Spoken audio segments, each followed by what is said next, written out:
Hi guys, welcome back to season 2 of Behind the Beauty. I'm so excited to be bringing you guys a ton of new amazing episodes. Starting off with this episode, which is featuring Pravana. Pravana is a leading hair color line, professional salon quality line.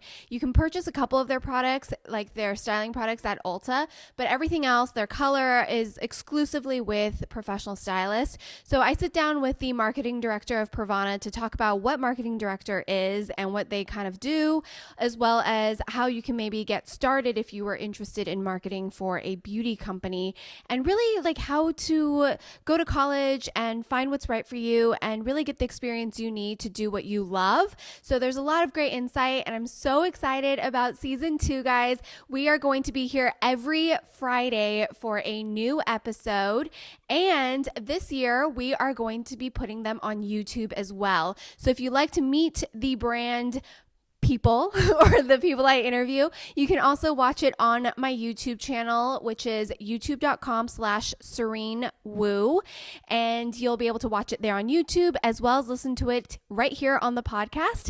Don't forget to subscribe, sign up for Behind the Beauty newsletter so we can notify you of new episodes, exclusive giveaways, and exclusive content. We are going to be doing some fun fan engagement, fan giveaways, fan interviews featuring fans and listeners. And without further ado, let's move into episode 1 of season 2. Hi guys, welcome back to Behind the Beauty. I'm so excited. I have Irene Seferian here from Pravana, and I recently got a little hair makeover from Pravana. It looks amazing. Thank you. And you are the director of marketing for Pravana. So we are just going to chat. We're going to find out exactly what director of marketing means, and also kind of talk about hair, because that's our forte. Yeah. So excited to have you. You've been with Pravana for quite a long time now. Yeah, almost 7 years. Wow. Yeah. That's insane. Yeah, it's been a long journey. We started off in this super small office. It was literally like, we had turtles and koi fish like downstairs, and then we had like stuff that we found up in the attic that fell through the roof at one point. It's kind of like that started from the bottom, now we're here situation. But we were there for 3 years in the old office, and then we've been growing double digits every year, and we actually had to expand our office, and now we're still in Woodland Hills, still in LA, and we've got quite the team built now. Wow. And we're continuing to grow because Pravana keeps growing. Well, so if you guys don't know, the listeners, Pravana is a very eco-conscious and relatively clean color line, professional salon line. Right. So most of the products are only available through your stylist. Right. So, we're a professional brand, which means we support stylists by providing them products so that they can in turn sell products through their salon or use products on a professional service side. Mm-hmm. You have to have a cosmetology license for the most part to purchase our products, with the exception of our hair care, which is now being sold at Ulta. Yay. So yeah, it's so exciting. We're doing so well with our Perfect Blonde shampoo and conditioner that has done really, really well for us. If you have any kind of brassy hair, the Perfect Blonde really cancels that out because it's one of those purple shampoos. Mm-hmm. And we have a vegan, gluten-free line that's available at Ulta as well, and then the rest of the stuff is basically professional. So hair color, balayage lighteners, regular lighteners, removing of hair color, perms, whatnot. Yeah, and what I like is that you guys are paraben free and also formaldehyde free, which is very hard to find in professional quality, especially when it comes to smoothing systems. Yeah. So, anything that we put out, and we're privately owned. The president of our company, the CEO, is just 2 doors down from me. And, he, like no other person I've ever met, has the best heart. And for him, it's the most important thing for us to put out quality products. but that also are good for not only the stylist utilizing the product, but the people getting it, and for the environment as well. So all of our bottles are actually 100% biodegradable. So once it hits the landfill, within I think 250 days, it completely dissolves. That's amazing. Yeah. So, you know, we always just, in his eyes, it's most important to put a product out there that will better the place that we live in. That's so important. Yeah. And also, like, not kill ourselves while we're trying to achieve a look. Oh, yeah. I play guinea pig a lot, as you can tell. And, you know, I went in and got one of these formaldehyde-based smoothers once, because as the director of marketing, a lot of my job entails new product development and new product ideation. So coming up with ideas of what's next, what we're going to create next. Is there a hole within Pravana? Is there something that people need out there that's not readily available? So part of that involves testing a lot of stuff. And we don't test on animals, never. But we do test on Irene a lot. So no, but I love that, because it's the best way to test, because you can actually say, like, and I don't understand why we still test on animals, because of the fact that it's like they can't tell us if it's hurting them. What kind of feedback am I supposed to get? Yeah. But testing on ourselves is like, my hair just fell out. Oh, yeah. which we were just talking about, chemical cuts, which I've gotten way too often. But, you know, it comes with the territory. And because of it, I've actually been able to learn so much about hair products and what works and what doesn't work, because I've found my hair on the floor or no, I'm joking. Oh my gosh. No. No, but that's important to know, that like, as you're not just like, oh, I'm director of marketing, make everybody else test it, because that's a pretty big title. Right. So a lot of times I feel like, depending on the corporate situation or depending on the brand, it's like they're not very hands-on. They're hands-on their job, but they're not hands-on in terms of the product. Yeah. And, you know, what I've noticed about other cosmetic companies, it could be makeup, it could be skincare, it could be hair. They actually have the new product development side completely separated from the marketing team. So the marketing team has no idea what's going on behind the scenes until it's basically put on their plate and they're like, you have 90 days to launch this product. Yeah.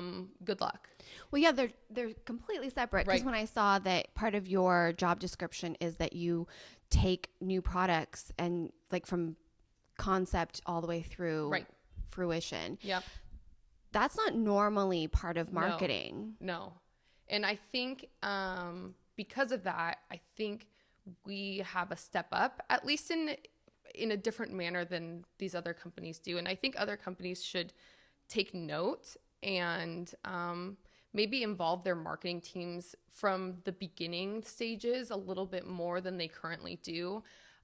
Because what ends up happening is, you know, we've got our social media team, for instance, here in-house, right next to the marketing team. And, you know, we have a pretty small marketing team where we all have our fingers on the trends. So we're looking to see what people are commenting, what people are reposting, what people are pinning the most. And we're saying, okay, we need to create a product like that. And so I just start working on that with our CEO. I just knock on his door and I'm like, hey, you know what? We're seeing this all over social. We're seeing this all over the comments. People need this kind of product. Great, go, run with it. And we're like, okay, cool.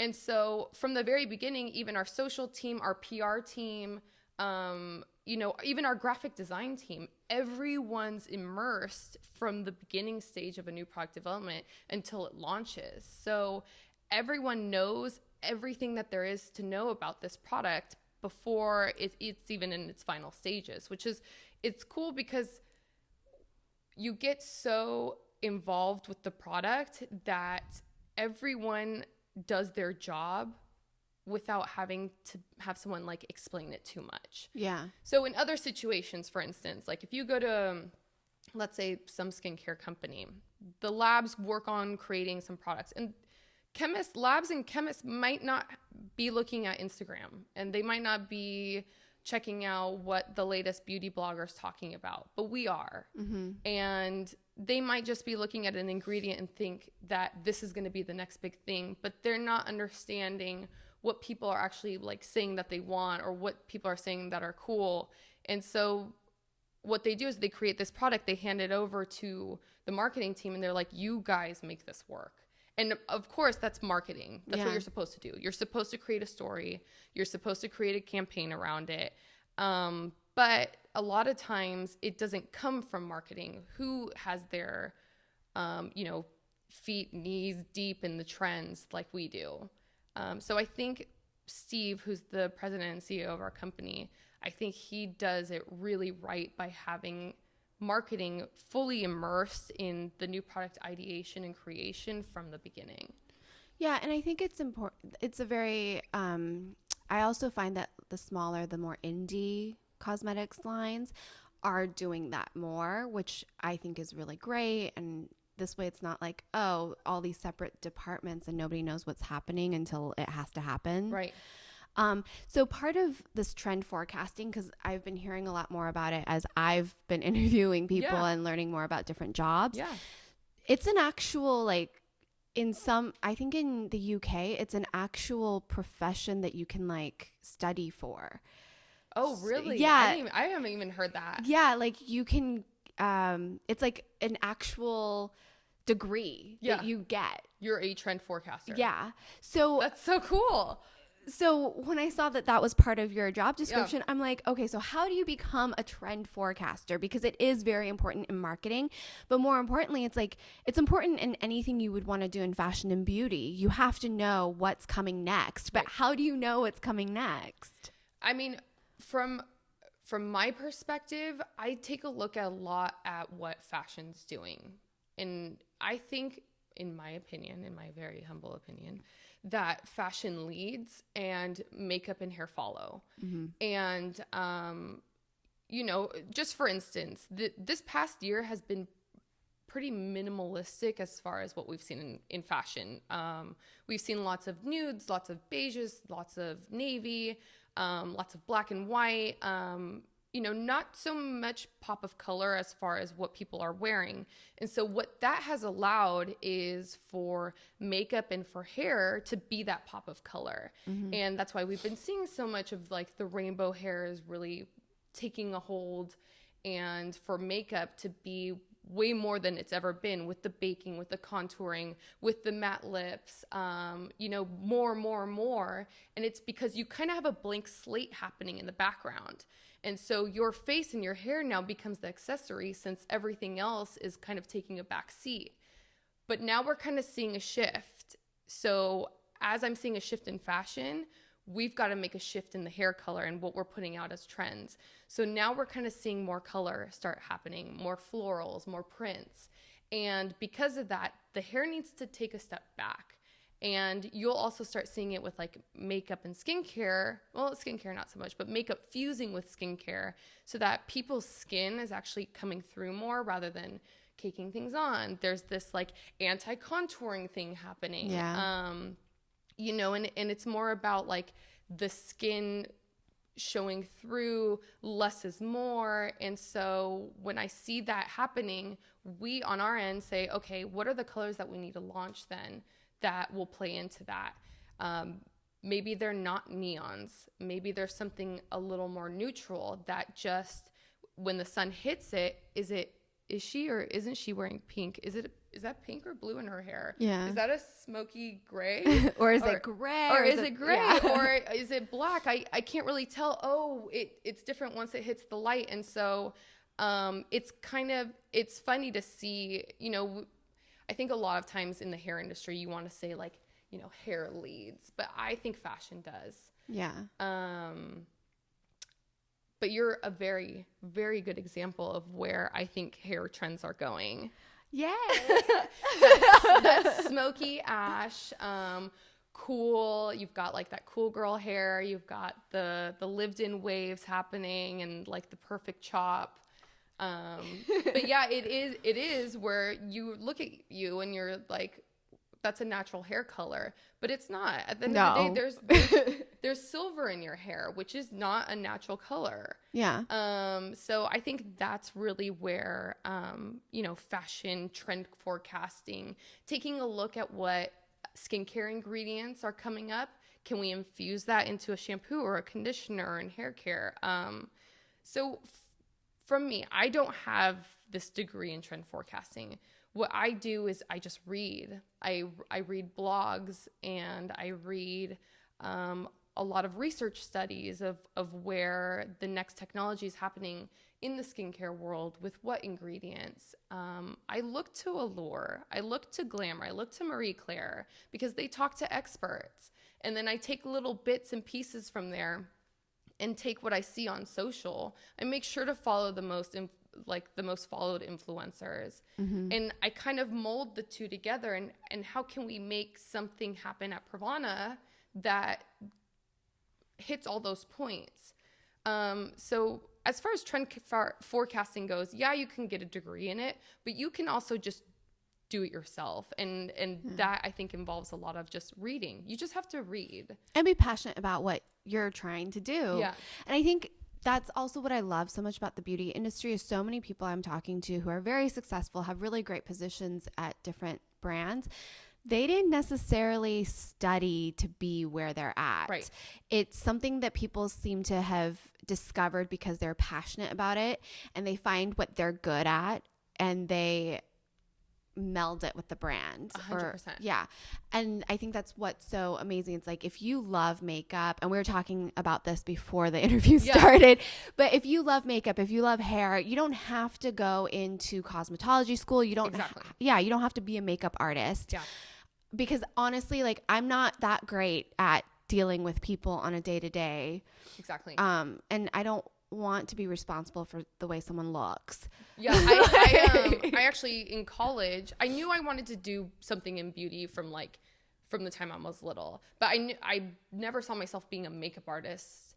I knew I wanted to be on the more corporate side, and it started with Kevin Aquan books and just reading, Kevin Aquan books. May he rest in peace. And I actually in high school I would start looking for beauty marketing books, and there is none. There's no beauty marketing books. There's no book that gets handed to you when you want to get involved in the beauty industry that's like, here you go. This is everything you need to know. This is exactly how you market to your audience. Right. It doesn't exist. And so I just started piecing different things together, and I would read, don't go to the makeup counter without me. It's the beauty Bible. Yeah. Read up on ingredients, why certain ingredients are important, why others aren't. And then I went to college, and I knew I wanted to be in marketing. So I put my focus as far as my studies go in marketing communications. Mm-hmm. On the side, as my part-time job while I'm working or while I'm studying, I went to and worked at Sephora. And so I think Sephora is a really, really great company to start off at if you're interested at all in the beauty industry, because you're exposed to so many brands and so many different types of brands, and the three main worlds in the beauty industry, which is skincare, fragrance, and what we called color, so cosmetics and makeup. And, I just learned from the various brands. I learned a lot from just having to talk to people coming into the store and figuring out what it is that they were looking for and what they liked and didn't like.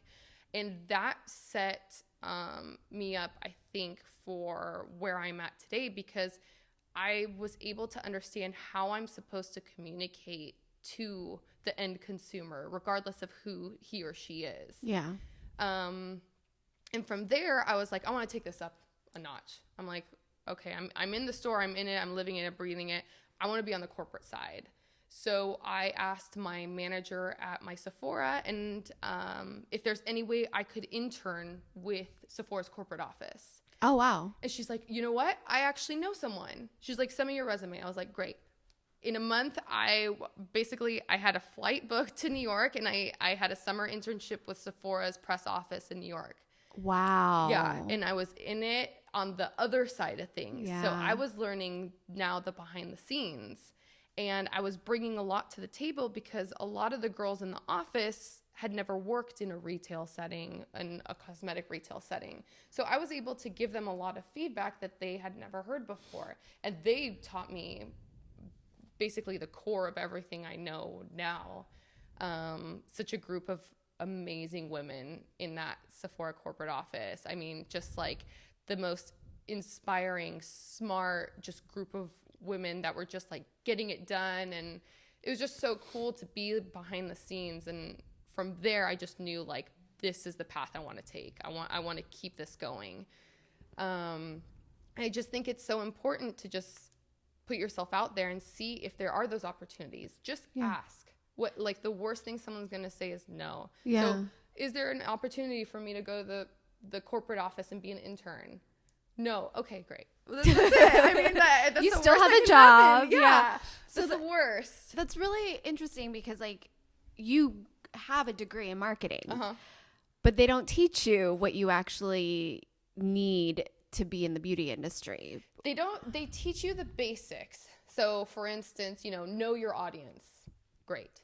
That seems kind of like common sense. Right. But know your audience. Know how to speak to them. Know how to communicate to them. Okay. So then I have to take a look at that and be like, well, this is my audience. How do I need to speak to them based off what their traits are? What do these beauty girls love? What do these beauty girls, respond to? And that just takes initiative. And,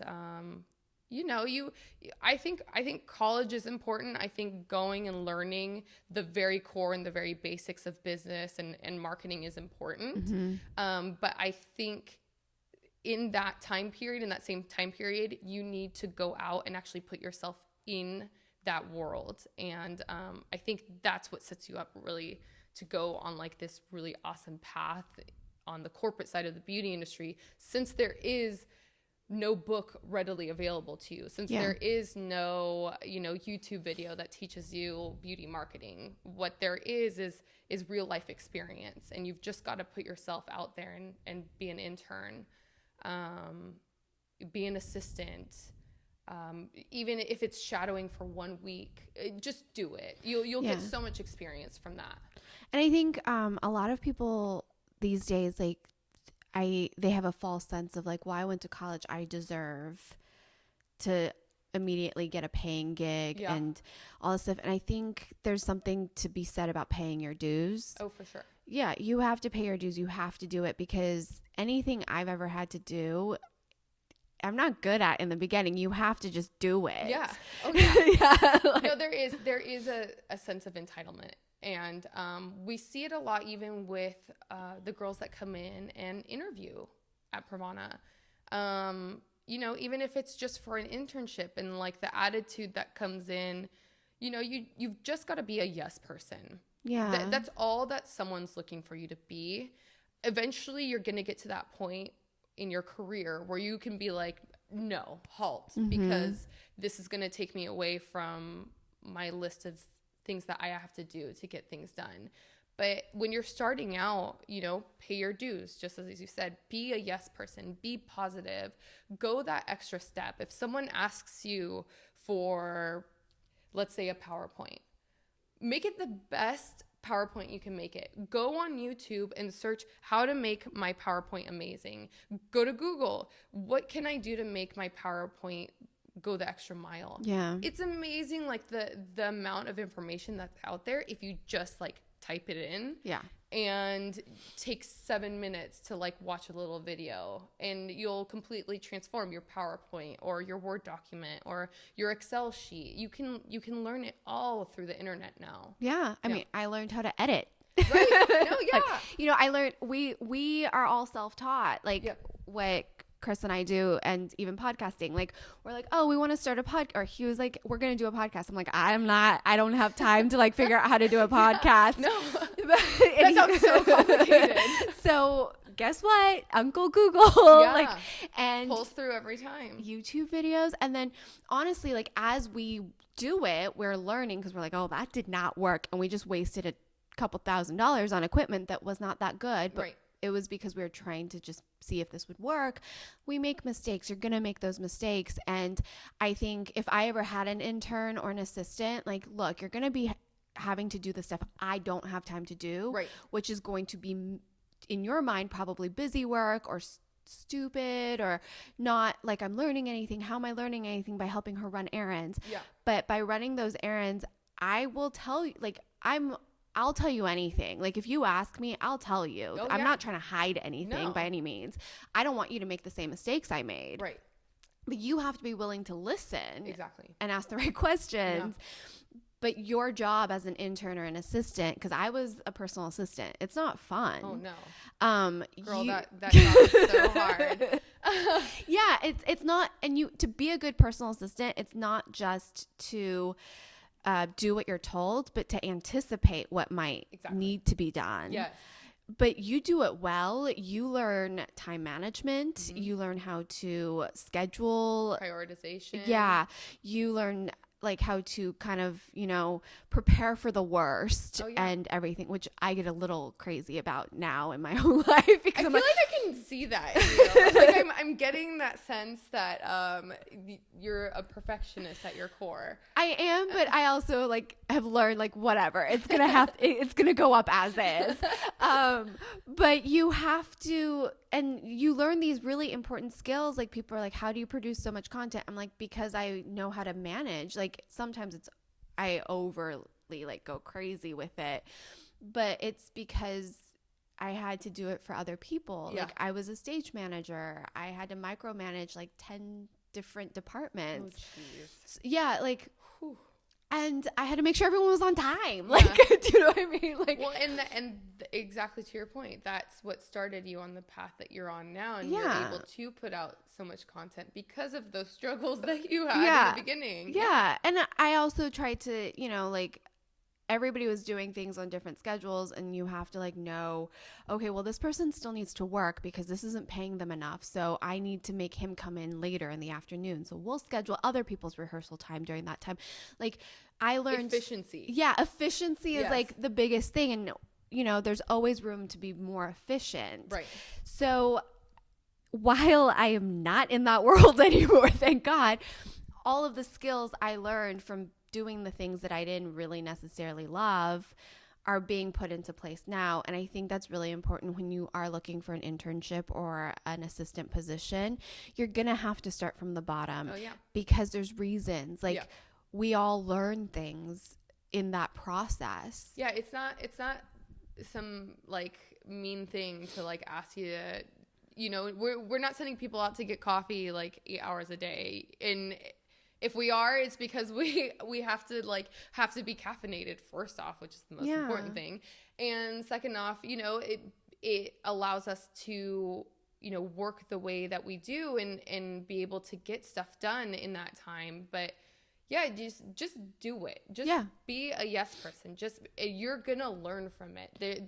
There's no negative to an internship or a shadowing or an assistant position, because at the end of it, you're going to be better. And if anything, you'll learn what not to do. Exactly. When you get to that point. No, it's so true. Yeah. Because, and don't take for granted that you can do the job better, because you don't know what that job is until you try it. Right. So everybody handles things differently, but I've learned a lot. I'm not going to do that. If I ever get to that point. Oh, yeah. Oh, I still it makes me itchy to think about something I did in my internship that I still deeply regret, and it still haunts me every time I see labels in an envelope, and I'm like, oh, that was a bad day in my internship. But God knows I will never make that mistake ever again. What happened? Oh my gosh. What happened? Oh my God, it was such a big deal, but not a big deal, but it was such a big deal. So it was a huge, by far, Sephora's biggest event that they had put together. Okay. Gosh darn it.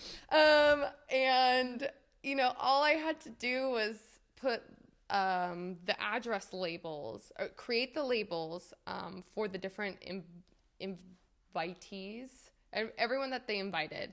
And I didn't formalize them. So there wasn't a Mr. or a Miss or a Mrs. in front of their names.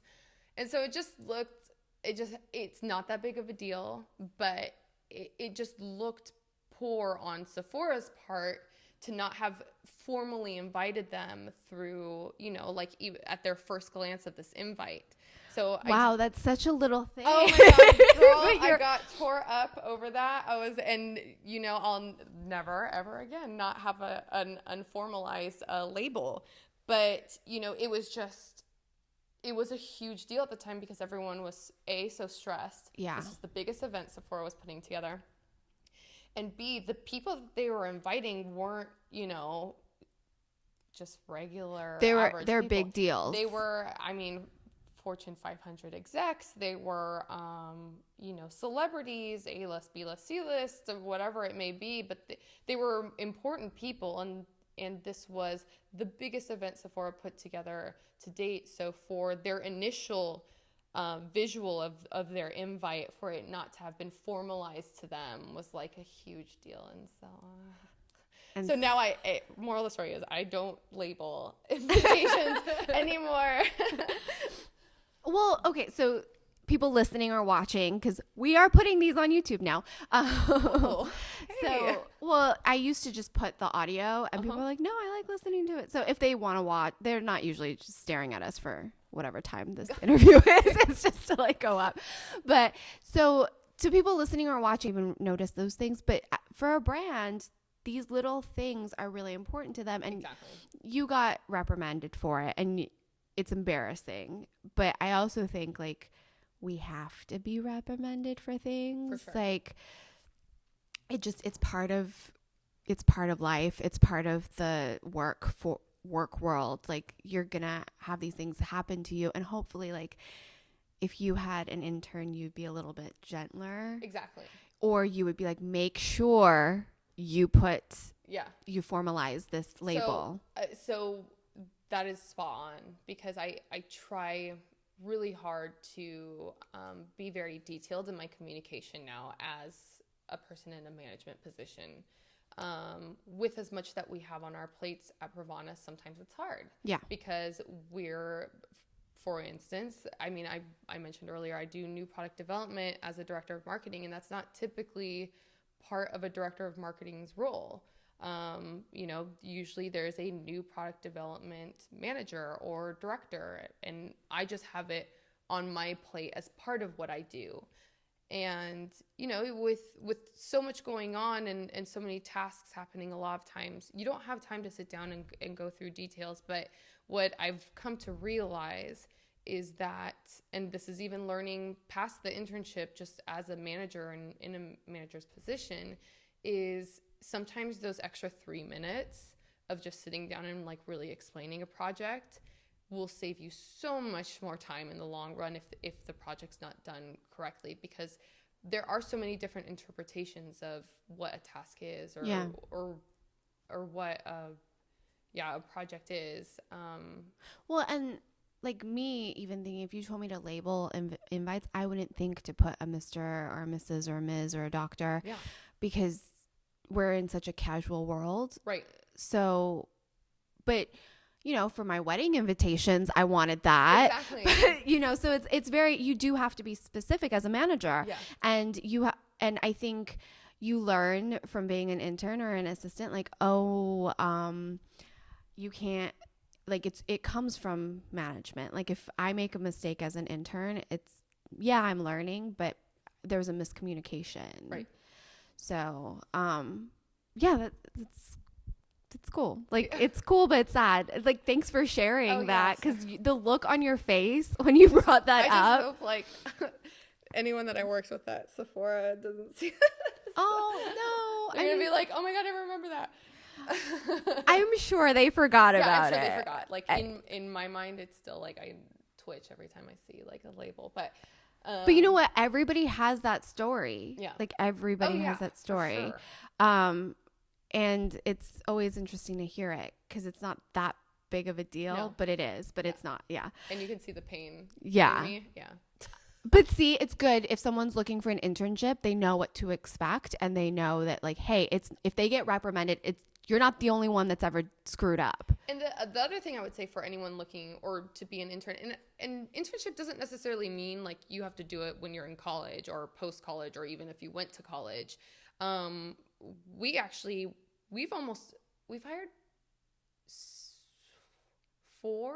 three or four interns that have come in to work at Pravana.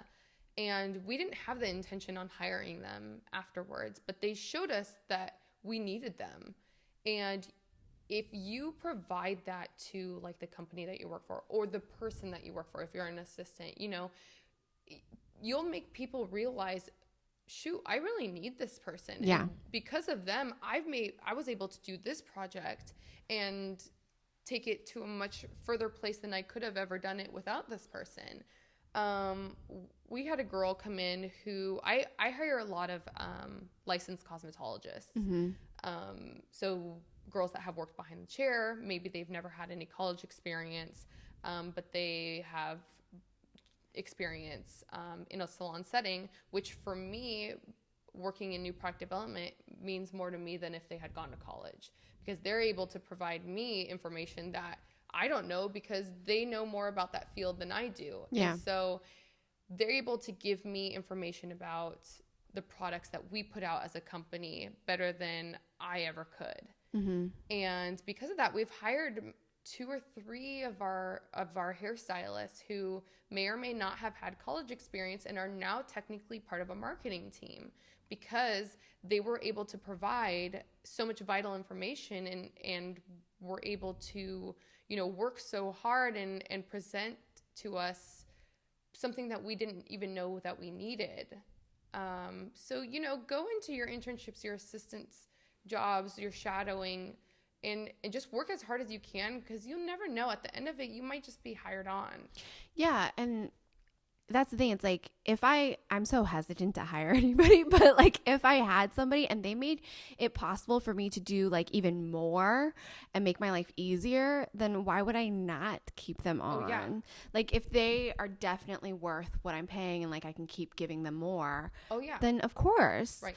And as a brand, as a company, like that's what people are looking for. And they'll always make room for you if it means that their productivity is better. Always. They'll always make room for you. Yeah. Because the ROI there on bringing someone on who is helping not only their tasks to get done, but because of that, alleviating tasks on other people's plates so that they could do more or they could do more elevated things than they were able to do before.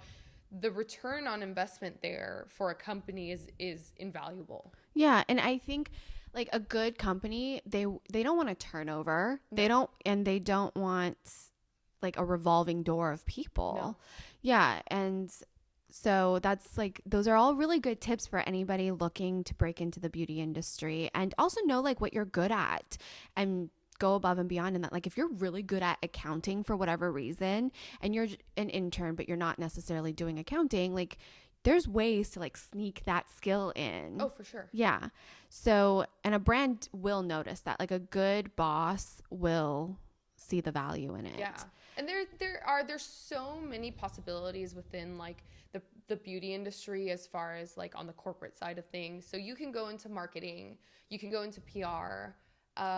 You know, we brought someone in-house for PR. Usually beauty brands or these bigger brands will work with outside agencies. Mm-hmm. But what we found is, you know, we want that person not to be working on other brands, which typically if you're working with a PR agency, they have multiple clients. Yeah. So their sole focus isn't on you. So we brought someone in-house who's there during our photo shoots, who's there during the product ideation, who can take something that happens in the office and just go and run with it. Yeah. So there's PR, there's graphic design, which is huge when it comes to the beauty industry. Yeah. I mean, any spreads that you see in a magazine, any of the marketing materials that you see in store, any photoshopping that happens from photo shoots, all of that is through graphic design and through retouching. So if you want to get involved in the beauty industry, I mean, graphic design and retouching is a great way to go. We have now, with the rise of YouTube and videos, go into video programming and become an in-house editor for these beauty brands and be able to shoot, cut, and edit videos for them. Yeah. It's not just your typical fluffy marketing that people typically think of. There are so many roads that you can take to be in the beauty world that combines both things that you love, for instance, creating videos and editing, or graphic design and retouching photos. Like, you can take that into the beauty world. Yeah. And that's so true, because they need everything now. Yeah. Oh yeah. It's a company. Yeah. Just because there's pretty pictures at the end of it doesn't mean that there isn't like accounting and, accounts payable and accounts receivable on the other end of it. Payroll. Oh yeah. I mean, that's the most important one. So with Pravana, like, you guys have really just like blown up, and you've worked with some amazing stylists. One is Serein, who did my hair. I'm like, I had no idea, because I know Chris was coordinating everything for getting my hair color, and I just sent him photos of like what I wanted. Yeah. And so I showed up and I was like, who is this girl? Like, I kind of looked at her Instagram, but wasn't really that. How rad is she? She's freaking amazing. I mean, like, you don't get cooler. No, I'm just like, you're too cool to do my hair. Yeah, Like, I just feel like such a schlub. Oh, I totally know what you're talking about. Yeah, I'm like, I don't feel cool enough to be in the salon right now, but they make you feel so good. Oh, yeah. Like, everyone's amazing, from Serein to the assistants to the receptionist. Like, everybody was just phenomenal, and she hooked me up with Sal, who gave me my haircut. So I don't know that there's anyone better as far as cutting goes when it comes to like haircuts. Sal is the best. And look, I get some pretty amazing opportunities to work with artists, and I truly believe stylists and are artists. They're just another form of art. He blew my mind. Oh, I know. I mean, you just look at him and your hair already looks better. Like, yeah, I'm like, he just breathes on you, and you just look better. Just cooler at the end of it. So, and I think I didn't get much of Sal, but I got a lot of Serein doing my hair. So if you guys are interested, you can watch that video of, like, I talk you guys through how I got my hair from kind of like pretty bad brownish, like reddish blonde, to just toning it all dark to just get rid of it, to correcting it thanks to Serein and going for more what I wanted, which is that cooler, like ashy blonde, but then we did the gray over it, just because we couldn't go as extreme as I wanted, but we're going to. We have a plan. What's the ultimate goal? I really wanted platinum blonde almost. Oh, okay. Like, to me, I think it's silver, but this is silver. Right. So I want Sharon's hair color right now, and I said, what is yours? And she's like, blonde. And I'm like, oh, okay. But for me, blonde, I always think she probably like has blonde with like a tone to it. Yeah. Right? It's like a cool blonde. Yeah. So because of all the damage and all the stuff that's happening, we're just going to keep toning this gray, and then start over with fresh hair. And like, cause at one point in my life, I just want like her color. But for her to talk to me about it, and she really knew her color, I was able to trust her immediately. First of all, I trusted her because you guys sent me to her, but the way she explains color makes sense. Because she has a really solid understanding of color theory. Mm-hmm. And there's so much of that when it comes to hair color that people don't understand. But yeah, if there's anyone that knows like color and correcting color, it's Serein. And to get that platinum blonde to that platinum blonde status, that is probably, I mean, I'm speaking from just like my experience, but that is probably the hardest thing to do, is to get someone who is as dark as your natural hair is to that almost white blonde. I would say that's probably the most difficult hair color to achieve. But I believe in you, and I believe in Serein. I know you guys can get there. I know you can achieve it. Well, I'm very happy with what she was able to do for me. Like, I didn't, after she told me like why it was so difficult and why it would even be difficult to get to here, is because it was so warm. Like, my previous hair color was so warm. Yeah. And she was like, well, if you go from warm and then you do cool, it just neutralizes. Right. And I really want that cool, like the cooler tones. Well, and the other thing is like cool to some people might be green. Yeah. And, you know, cool to others means blue. And then those are two completely different colors when you look at it, especially in hair. Yeah. And she sees hair so different than like the average person. Yeah. But she's an artist. Yeah. Yeah. And she just sees color differently. Yeah. And, you know, that's who you want to do your color. Yeah. So, and if you look at Sharon's Instagram, she doesn't just do extreme colors. No. She does beautiful, natural, like warm highlights and all these different things. So it's so amazing to meet true artists. Oh, yeah. And Sharon and Sal. And do you guys reach out to these stylists or do they find you? For the most part, we seek them out. So we have a really great social media team. And amazing. And you know, our PR team and even just like the other girls in the marketing team, you know, we're constantly looking on social media, and we'll look on the things that get hashtagged Pravana and Pravana Vivids and just take a look at what people are doing with our color.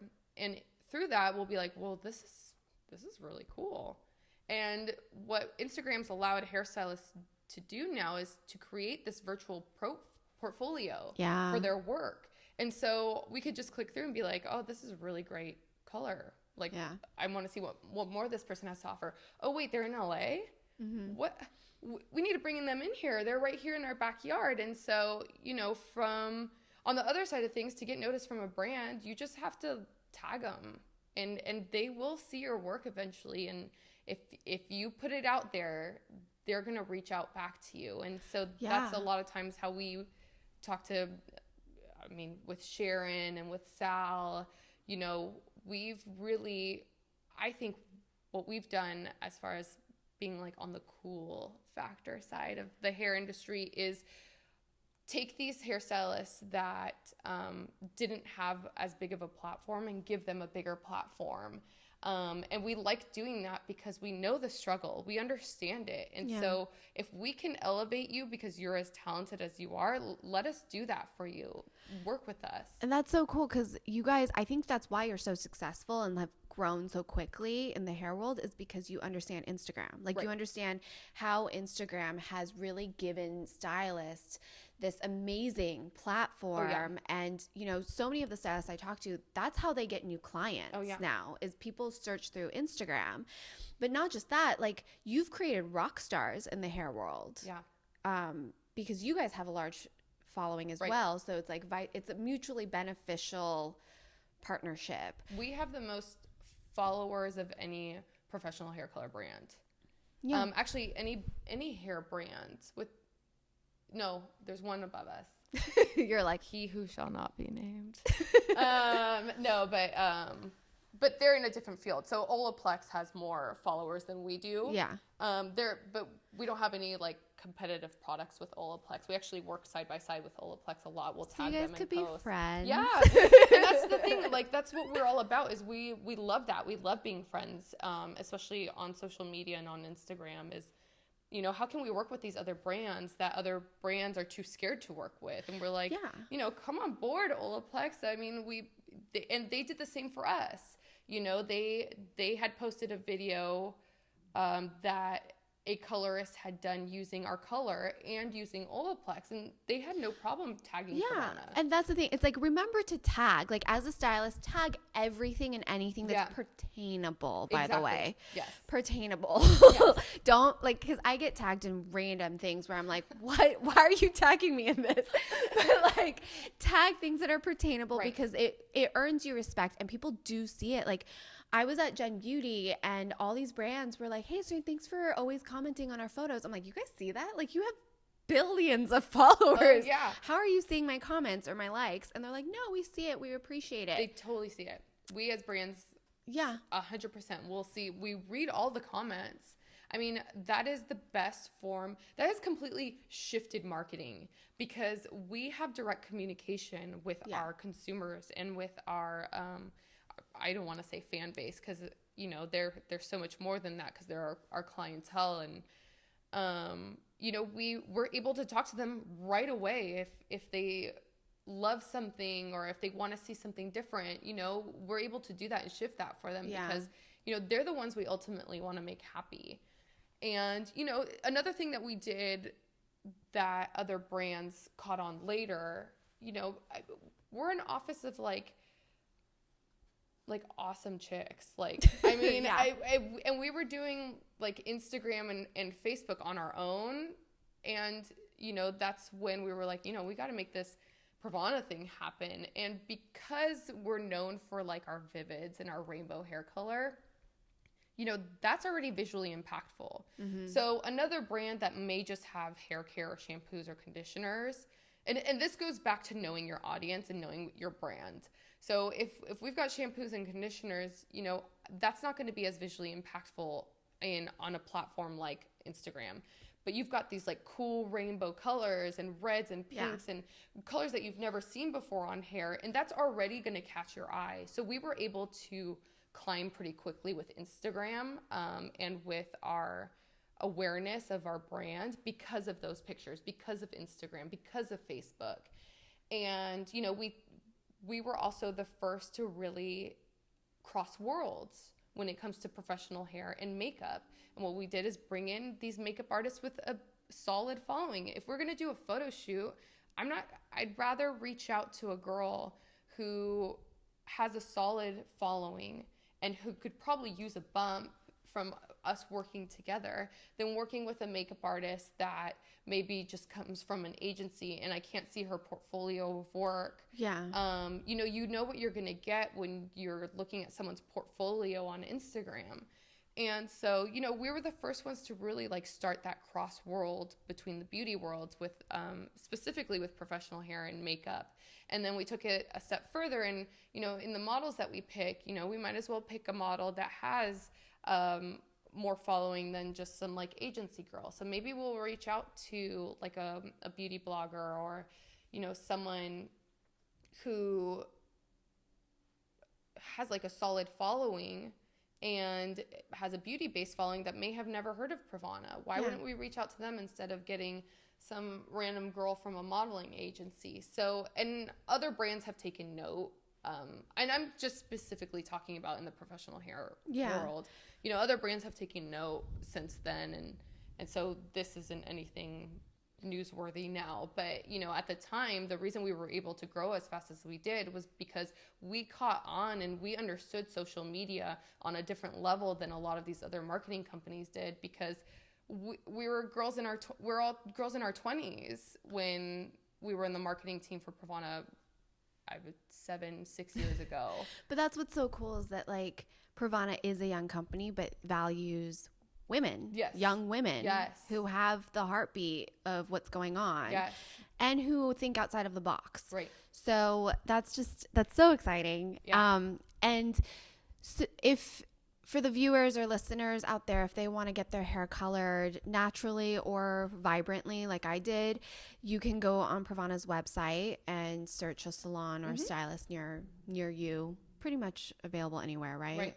Yeah. Another thing you can do is, you know, look on our Instagram and take a look at stylists that we've reposted and see if they're in your area.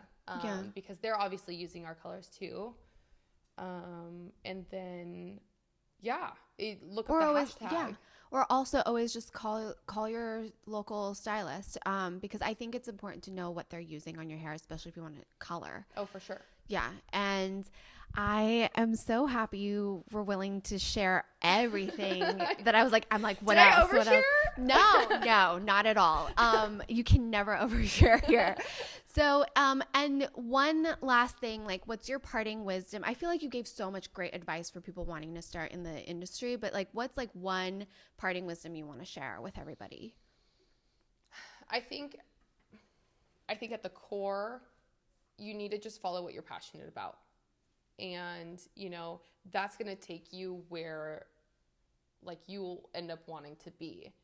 And so if it's beauty, if it's tech, if it's fashion, start there. Start by identifying exactly what it is that makes you happy and makes you tick and makes you want more, because that inevitably is going to make you better at your job if you love what you're doing.